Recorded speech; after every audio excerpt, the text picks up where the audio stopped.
तृतीय अध्याय में पादों का वर्णन कर रहे थे। द्वितीय पाद में उसमें सत्राधिकारी नाम प्रत्येकम कृष्णम फलम, सत्र के अधिकारी जितने भी हैं, जितने लोग मिलकर सत्रयाग करते हैं, उन प्रत्येक को फल मिलता है। सत्रयाग का नियम है जितने ऋत्विक है उतने यजमान हैं। जितने ऋत्विक होते हैं वे सब यजमान भी होते हैं। एक दिन एक यजमान बनेगा, अन्य ऋत्विक हो जाएंगे। अगला दिन दूसरा, जो पहले ऋत्विक तो वो यजमान हो जाएगा, और आज यजमान तो वो ऋत्विक हो जाएगा। इस क्रम से जितने भी सत्रयाग में होते हैं, 20-21 भी हो सकते हैं यजमान, वो सब ऋत्विक कार्य भी करेंगे, यजमान कार्य भी करेंगे। पर्यायेण यजमान बनते जाएंगे, अतः ऋत्विक भी पर्यायेण बनते जाएंगे। अच्छा, सबको बराबर फल मिलेगा। अन्य कर्म में क्या होता है, यजमान को ही पूरा फल मिलता है, ऋत्विकों को केवल दक्षिणा मिलता है। ऋत्विकों को कर्म का फल नहीं मिलेगा। बड़े से बड़े याग कराएंगे तो भी उनको दक्षिणा ही मिला और कुछ नहीं मिला। और जो स्वर्ग आदि फल है, जो भी फल है, वो यजमान मात्र को मिलता है। इन सत्रयाग में विशेषता है कि सबके सब मिलके पैसा डाल रहे हैं और सबके सबके मिल करके कर्मकांड कर रहे हैं। एक यजमान नहीं होता, सबके सब यजमान है, सबके सब ऋत्विक है। जैसे यहाँ क्या आते हैं, आपके राजस्थानी सेवा समिति में आए थे ना, गायत्री अनुष्ठान करने वाले, और सबके सब ऋत्विक है, सब सब यजमान भी हैं। सब अपने अपने शेष सामने से पैसा डाल देते हैं और पूरा सब आते, सब जाप करके अनुष्ठान करके चले जाते हैं। सत्रयाग ऐसे ही हुआ करता है। ये तो वैदिक कर रहे हैं, लेकिन सत्रयाग वैदिक जो याग होता है उसमें यही नियम होता है। ये गायत्री मंत्र तो वैदिक मंत्र है, इन्हें जिस ढंग से कर रहे हैं उसमें वो सब चीज़ें नहीं हैं जो वैदिक कर्मकांड में होता है, वो नहीं करते हैं। ये कहने के लिए यज्ञ कुंड है, हवन कर रहे हैं, बात खत्म है, लेकिन वहाँ सबके सब अग्निहोत्री होना चाहिए ना। एक भी अग्निहोत्री नहीं है, एक भी नहीं। मेरे श्रौत्याग कहाँ से हुआ? ये वैदिक मंत्र का जाप करके, वैदिक मंत्र से हवन करने से वैदिक यह नहीं हो जाता, श्रौत्याग नहीं माना जाता है। श्रौत्याग में यजमान को अग्निहोत्री होना जरूरी है, और 3 अग्नि होना ही होना है। श्रोत अग्नियाँ, दक्षिणाग्नि, गार्हपत्य अग्नि, आवनी अग्नि होना चाहिए। एक अग्निकुंड से क्या हो रहा है काम? वैदिक कर्मकांड कैसे कहेंगे उसको? इसलिए सत्राधिकारी नाम प्रत्येकम कृष्णम फलम, 10 पूर्णमास यह कर्ता ऐक्य नियम एवं 10 याग अपूर्णमास याग, इन दोनों के कर्ता एक है। ये सब द्वितीय पाद का विषय है। और काम कर्म समापनीयम इति एवं आदेय अधिकारी धर्म उक्ता। काम कर्म है, आपने आरंभ किया, बीच वैराग्य हो गया, कामना आपको नहीं चाहिए, तो क्या कर्म छोड़ दोगे? नहीं छोड़ सकते। वही कह रहे, काम कर्म भले भी हमने आरंभ करके आपकी इच्छा फल की नहीं है, फिर भी समाप्रियम एवं इत्यादि नियमों का सिद्धि अधिकारी का जो धर्म है, ये वहाँ द्वितीय पाद में कहा गया। तृतीय द्रव्य से प्रतिनिधिरस्ति। तृतीय पाद में यह वर्णन किया कि द्रव्य के भी प्रतिनिधि हो सकते हैं। ये सोमलता सर्वत्र नहीं मिलती है, तो केरल प्रदेश में मिलता है, लेकिन अभिशप्त प्रदेश होने के नाते वहाँ की सोमलता ला करके यहाँ पे याग नहीं कर सकते। और यहाँ सोमलता होता नहीं, पैदा नहीं होता। एक महामलेश्वर जी थे, आचार्य महामलेश्वर लोकेशान जी करके जुनागढ़ की बहुत कोशिश किया उन्होंने, सोमलता वहाँ से ले आए, केरल से, प्लेन से व्यवस्था बना करके, और यहाँ करके उसको लगाए, रोज़ रुद्री पाठ करना सब करके, दूध आदि से अभिषेक करके किस तरह जीवित रहने की कोशिश की है, लेकिन टिका नहीं, होता ही नहीं। अभिशाप है उसको, वहीं निश्चित क्षेत्र में ही पैदा होगा। अतः उसकी जगह पर दूसरा क्षीरणी लता को वर्णन किया। एक दूसरे लता है, उसको तोड़ने से दूध तो टपकता है, इतने नशीला नहीं है वो। सोमलता तोड़ोगे तो एकदम नशा ऐसा है कि उसका थोड़ा सा वाष्प भी कान में, नाक में घुसा, वही बेहोश हो जाएगा। हाँ, इतने तेज नशा है। ऐसे ऊपर कई पौधे हैं हिमालय में, एक नेपाली बाबा यहाँ रहते थे, बताते थे बहुत खतरनाक। जैसे बांस में वो हंसिया बांध के ले जाते थे, और पहचानते थे ऐसा खतरनाक है। या उसे दवाई बनाना है उन्होंने, तो दूर से उसको काट करके भाग जाते थे। और फिर आएंगे 12 घंटे बाद, तो उसकी नशा हवा में उड़ के सब चला गया, तो उसको उठा लेते थे। ऐसे ऐसे खतरनाक जो है जड़ी बूटियाँ ऊपर पहाड़ में है। वैसे सोमलता भी नशीला है, और भी क्षीण लताएँ बहुत सारे हैं, लेकिन उसके पत्ते झड़ते नहीं हैं। जैसे सोमलता का क्या है, कृष्ण पक्ष में झड़ जाएगा, पूर्णिमा या शुक्ल पक्ष में बढ़ते जाते हैं एक करके, वो चिन्ह नहीं है इसमें, ये यहाँ प्रतिनिधि बताया गया। इसे हर एक चीज़ की प्रतिनिधि है। शरीर प्रस्तरितव्यम, जहाँ दर्भ नहीं मिला तो क्या करें, सुरकंडा से ही कर दो, सरकुंडा होता है ना जो घास, उससे कर दीजिए, कह दिया। दर्भ नहीं मिला, इस तरह से प्रतिनिधियों का वर्णन किया, द्रव्य के प्रतिनिधियों का वर्णन किया।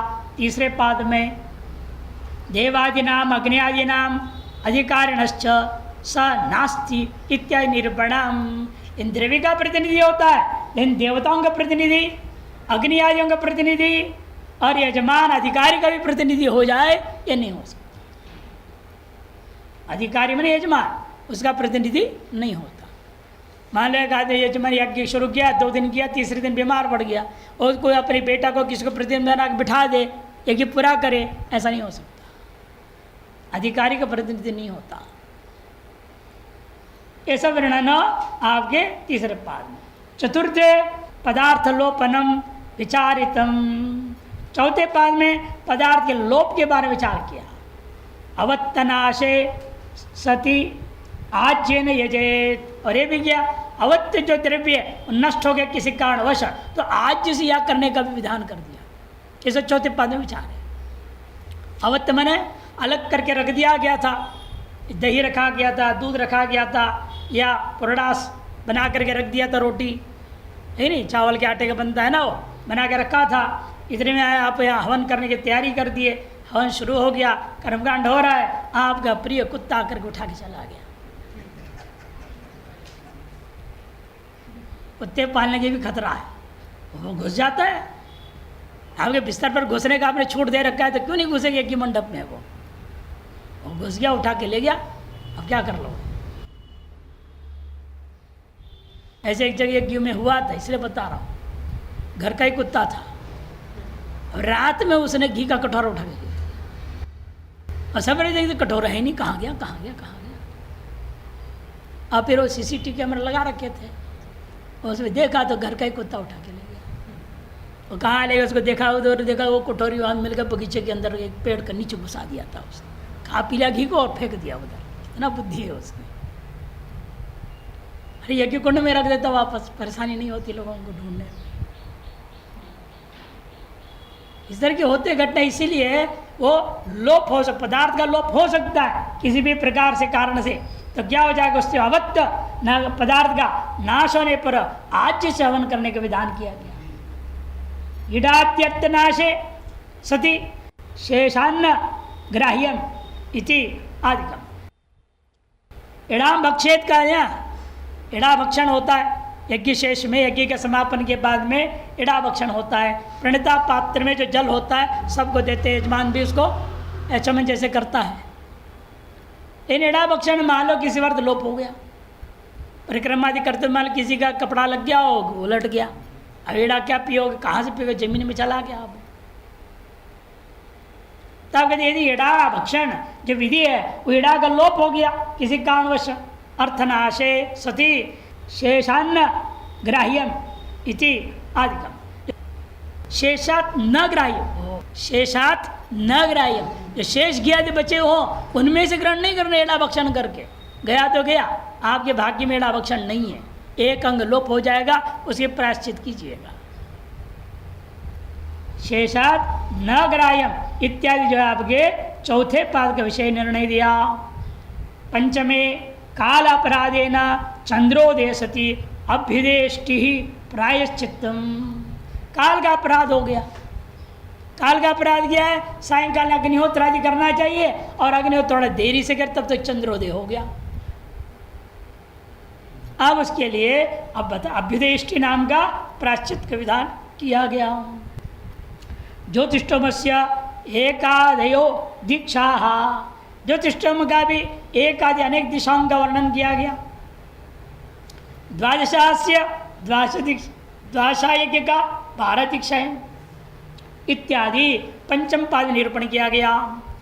षष्ठे सत्राधिकारिण तुल्य कल्पा एव इति, सत्र के अनेक अधिकारी जैसे बता दिया, जितने यजमान उतना ऋत्विक, जितने ऋत्विक उतने यजमान, उन सब के लिए तुल्य कल्पा, तुल्य व्रत आदि नियम बराबर रहेगा, उसे सब बराबर होगा।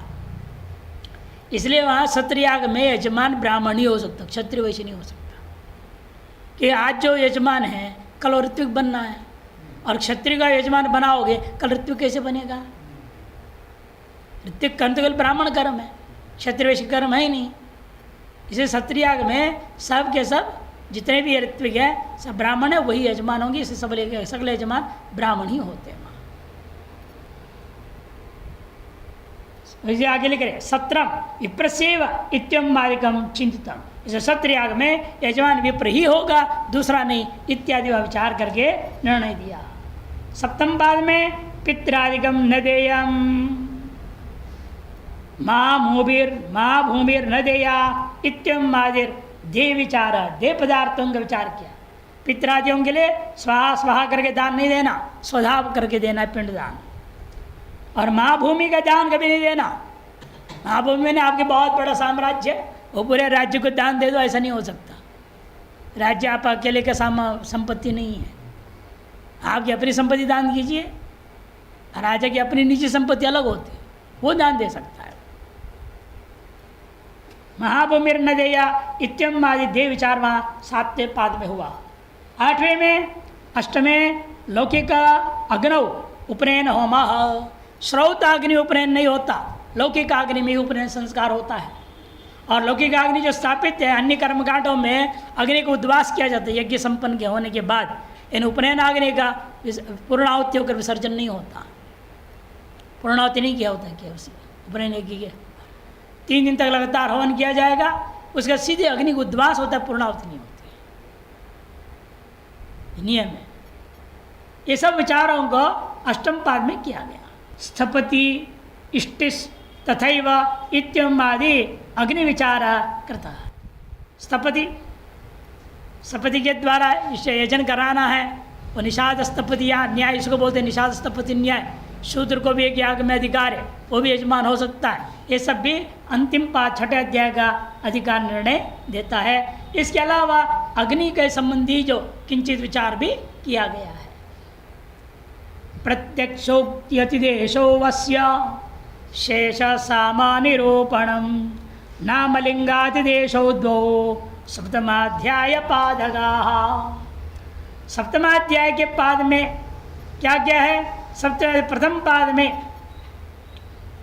समानम इतरत शेनेन इत्यादि जो प्रत्यक्ष अतिदेशवाचक शब्द है उनको लिया गया।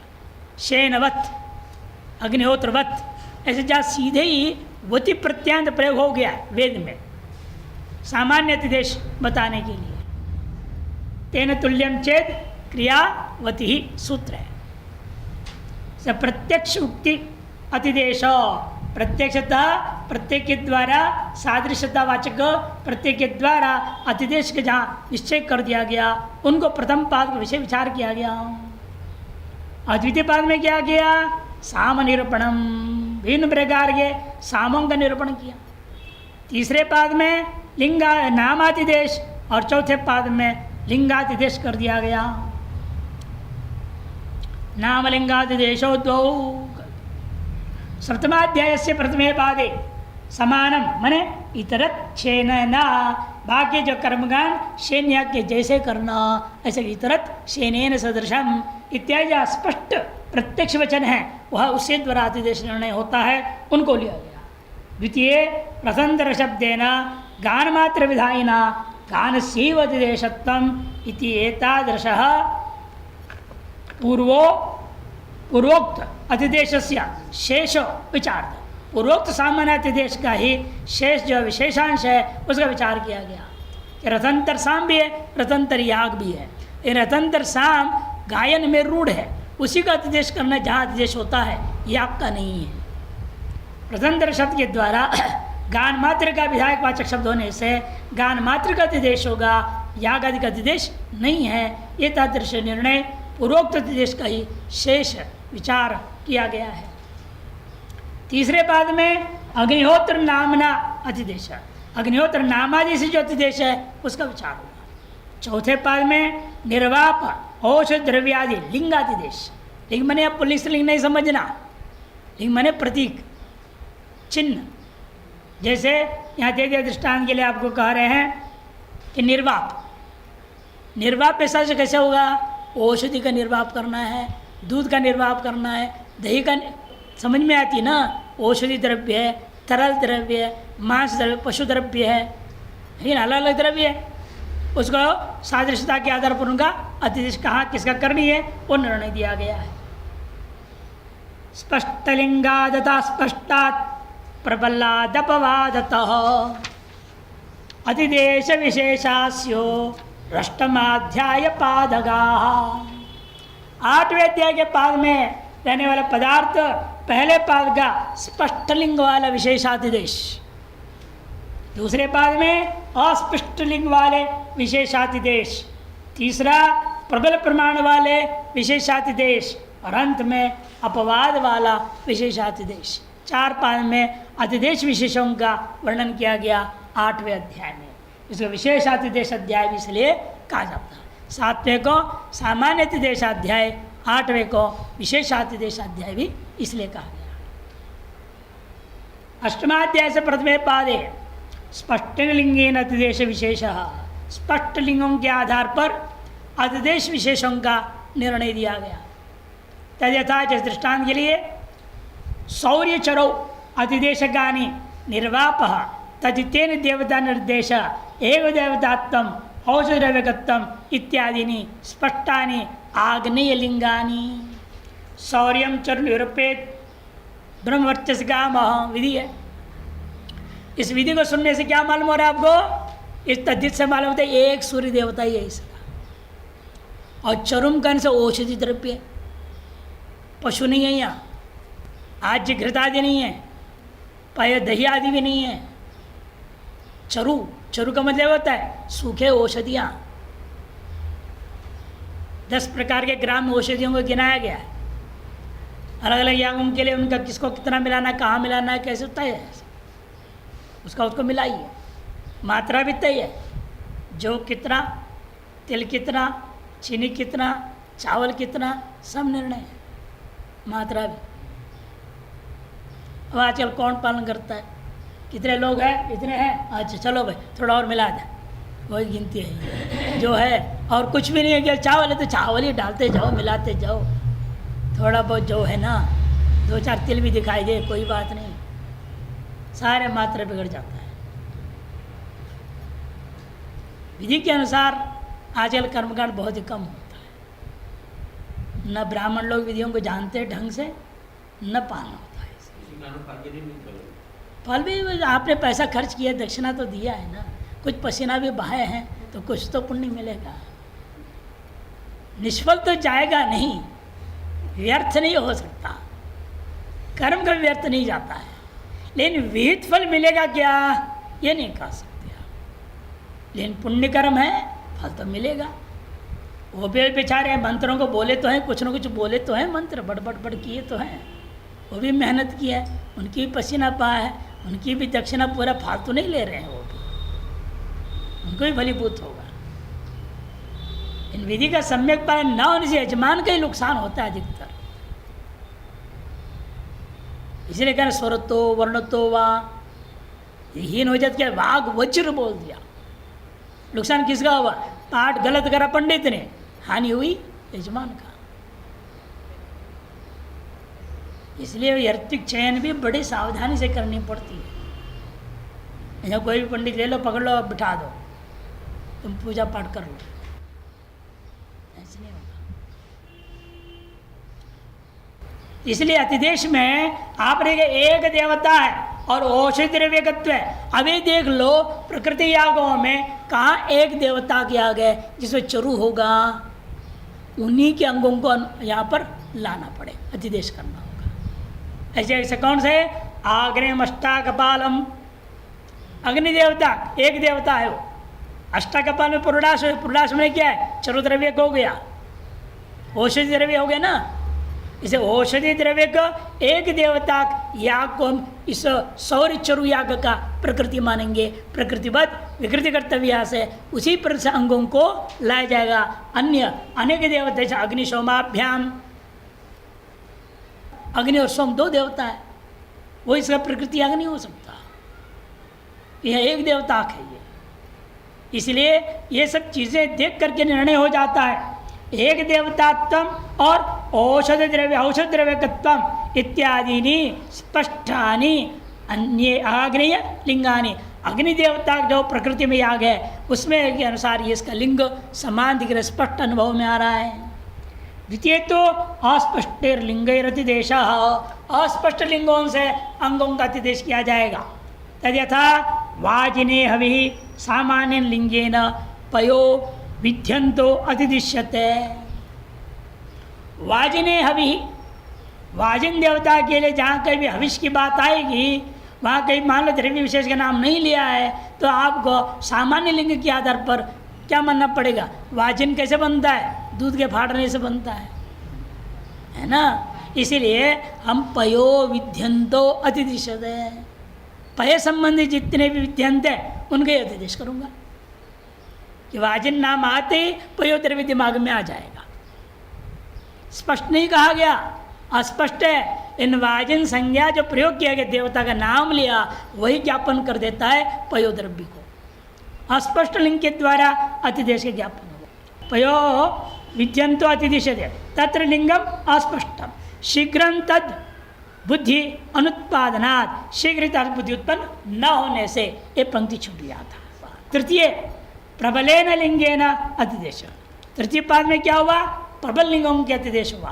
तद्यथा जैसे आभिचारिकेष्ठौ अग्ना वैष्णव सारस्वत भारस्पत्येषु हविष्यु तृत्वेन लिंगेन यथाक्रमम् आग्नेयादि विद्यन्ते प्राप्ते द्विदेवत्यत्वेन लिंगेन प्रथम अग्ना वैष्णवे तृतीयस्य अग्निशौम्यस्य विद्यन्तो अतिदिष्टाः। अतिदेश कर तो बड़ा ध्यान रखना पड़ता है। आविचारिक इष्टि में एक याग आया जिसमें है अग्नि विष्णु देवता के एक याग है, फिर सारस्वत याग है, फिर बृहस्पति याग आ गया। वहाँ पर 3 यागों का क्रम है। इन पहला याग 2 देवता वाला है, दूसरा और तीसरा एक एक देवता वाला है। तब हमें द्विदेवता जो अग्नि विष्णु देवता के याग है उसको ये आवश्यक अंगों को कहाँ से ले आऊँगा? जब 2 देवता प्रकृति को ढूंढो। 2 देवता प्रकृति कौन है?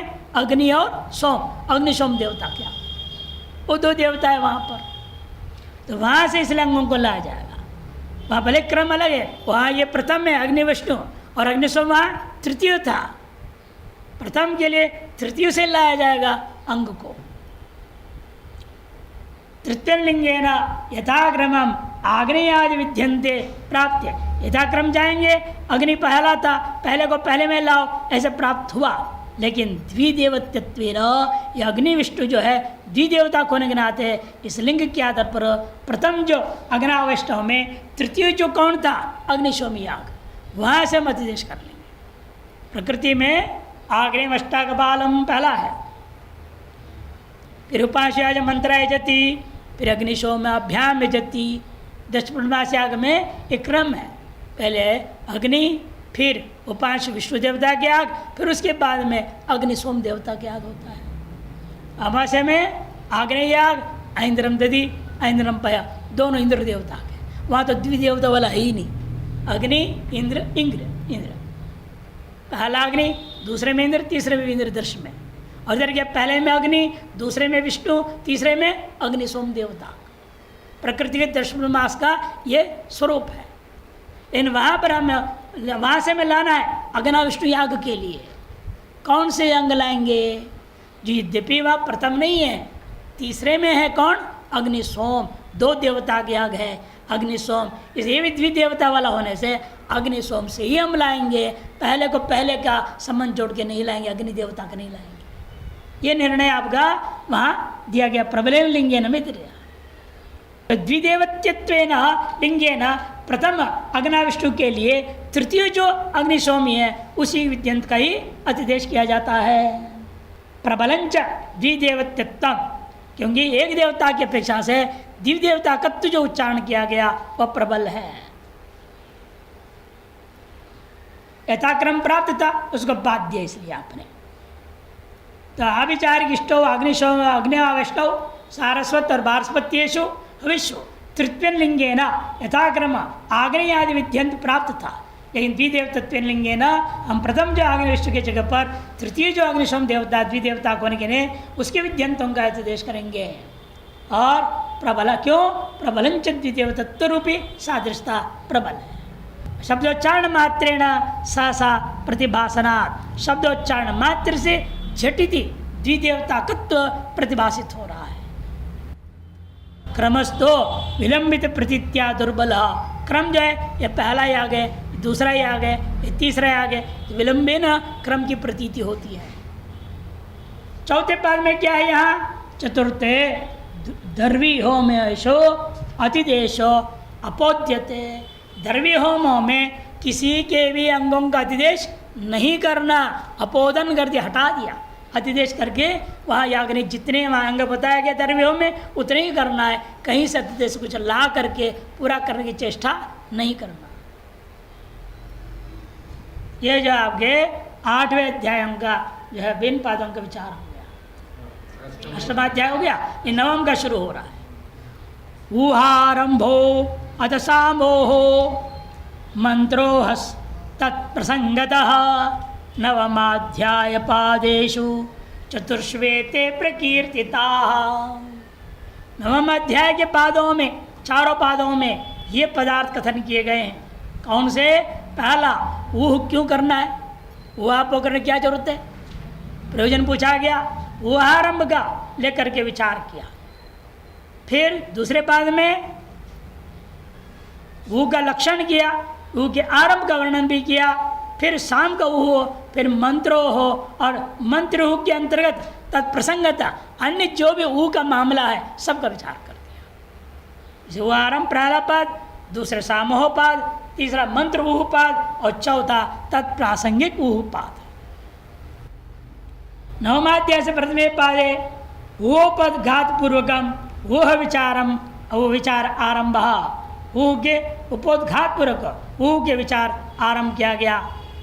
तत्र जैसे प्रयाज आदियो धर्माः अपूर्व प्रयुक्ताः अवघात मंत्रादिषु अविवक्षितम व्रीहि अग्न्यादि स्वरूपम साधन विशेषत्व मात्र विवक्षितम इत्यादिक रूप उपोद्घात। हाँ, पाठ ऐसा होनी चाहिए, वो ऐसे दिख रहा है। उपोद्घात मैंने उपक्रम को, उपोद्घात को, ये सब एक आरंभ को पर्यायवाची है।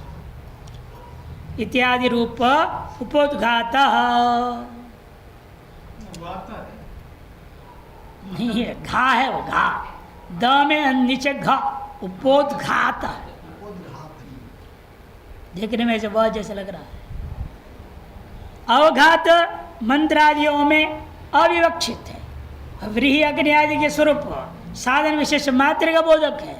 यह विवक्षिता इत्यादि जो ऊह के उपोद्घात उपक्रम या आरंभ का विचार किया गया। सवित्र सवित्री अश्वी पूष शब्दानां विकृतिशो नास्ति वह। सवित्री शब्द आया हो और अश्विन शब्द आया, पूषण शब्द आया, इतने शब्दों को विकृति में किसी प्रकार को वो नहीं करना। अग्नि शब्द से अस्ति वह, अग्नि शब्द का तो वो किया जाएगा। इत्यादिकम वह विचार आरंभ, इत्यादि वो संबंधी विचार का आरंभ प्रथम पाद में किया गया।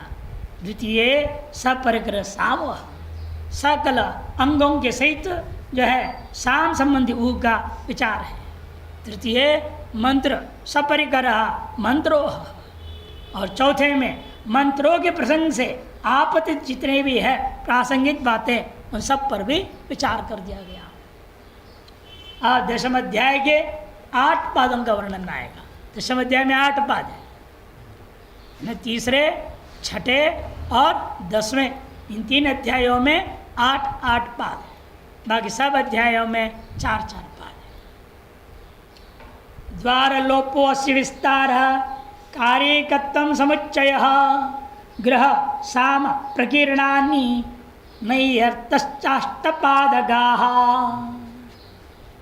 द्वारलोप एक, विस्तार उसका 2, कार्यकत्वम 3, समुच्चय 4, ग्रह पात्र संबंधी विचार 5वें पाद, साम संबंधी 6ठे पाद, अन्य प्रकीर्ण विषय 7वें पाद और 8वें पाद में नए अर्थ का प्रसज्य परदास आदि अर्थों का विचार किया गया। इस तरह से 10वें अध्याय के 8 पादों में विचार है।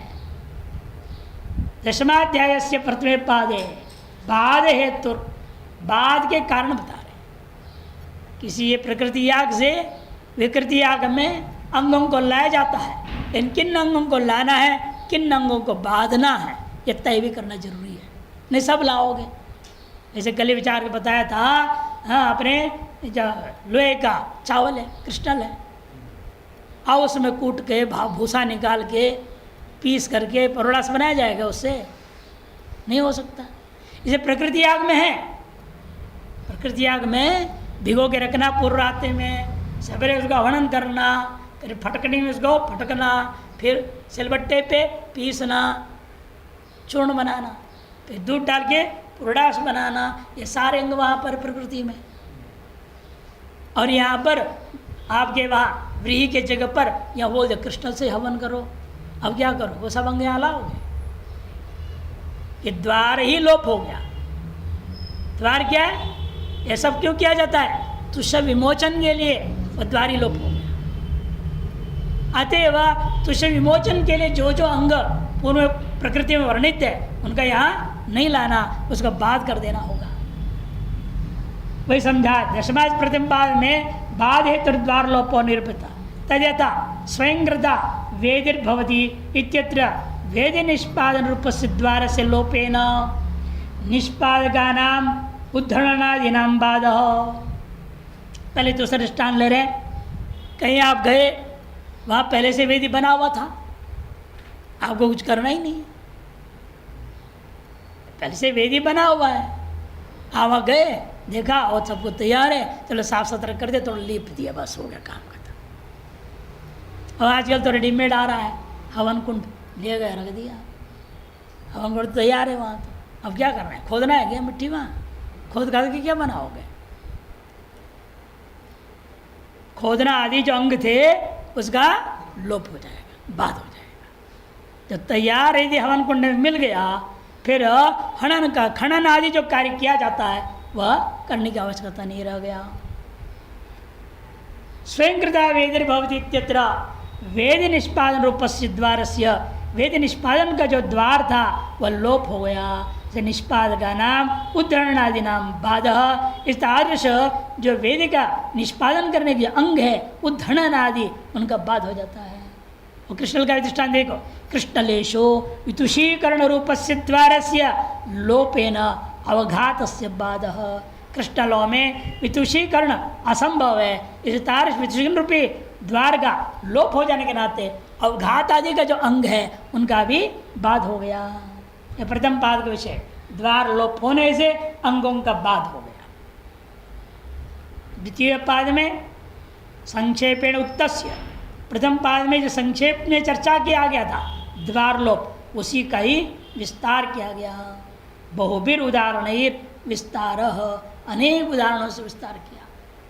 और तृतीय पाद में बाध कारणम, बाध का कारण क्या है, कार्यकत्व, उस पर विचार किया। एक ही कार्य है, इसे बार बार करने की क्या जरूरत है।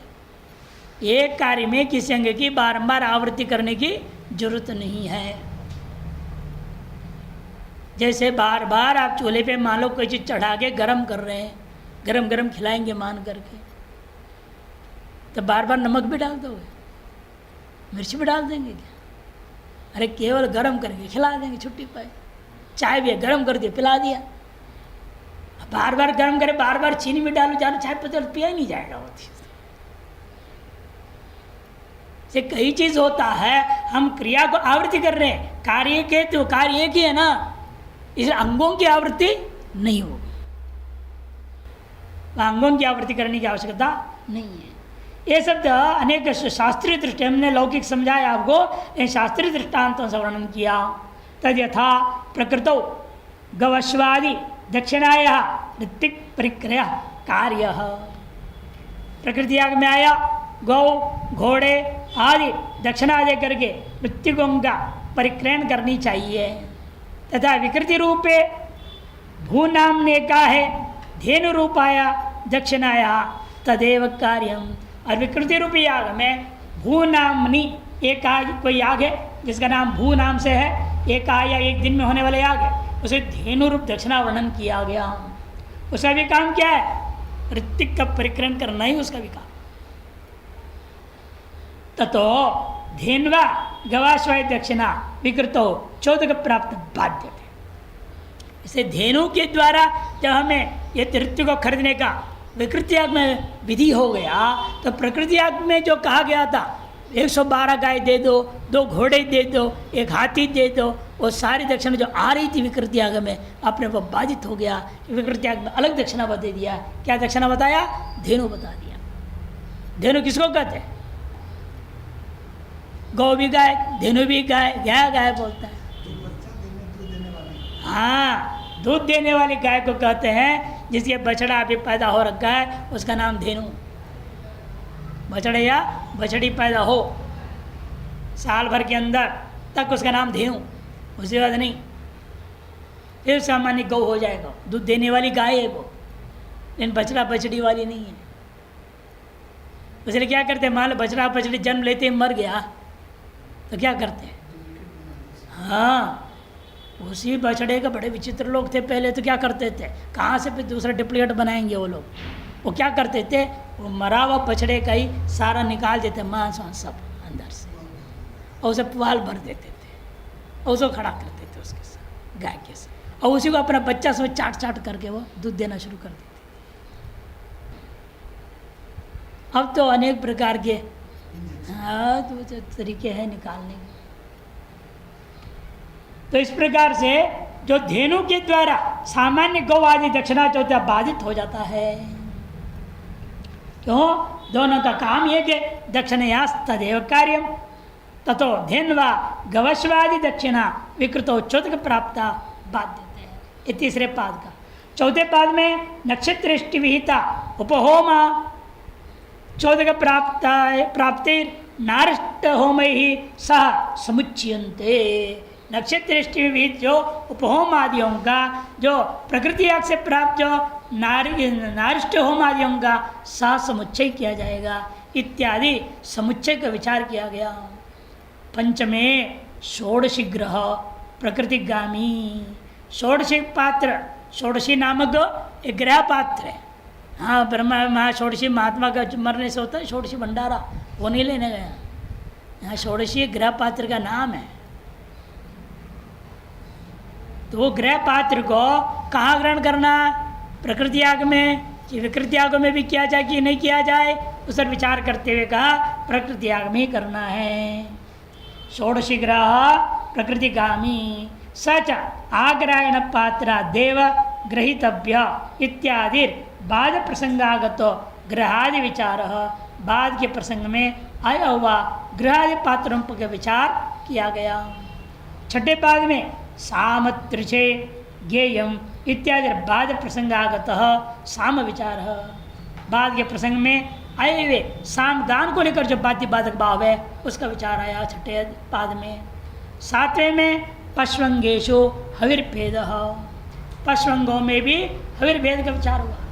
गृहमेदीयम अपूर्व कर्म इत्यादि बाद प्रसंगागत प्रकीर्ण विचार। गृहमेदी इष्टि में अपूर्व कर्म सिद्धि के लिए प्राप्त जो बाधता प्राप्त अंग उनके बाद की प्रसंगात आगत को लेकर प्रकीर्ण विचार किया गया। अष्टमे नानुयाजेषु इति परदासो न सोमिति अर्थवादो। नानुयाजेषु ये जाम है, अर्थ संग्रह में भी आया था इसका विचार। ये जो है इत्यादि जो पदार्थ जो प्रयोग हुआ न सोमे इति अर्थवादो नातिरात्रेति प्रतिषेध इत्यादि बाधोपयुक्त नयत्व विचार, बाद के उपयोगी नए संबंधी पदार्थ का विचार किया गया। नातिरात्रे अतिरात्रे षोडशन गणनादि, नातिरात्रे षोडशन गणनादि, ऐसे भी सब विधियाँ हैं। नए संबंधी विचार उनको लेकर के किया गया, वो 8वें पाद का विषय है। इस प्रकार 10वें अध्याय के 8 पादों का विचार पूरा हो जाता है।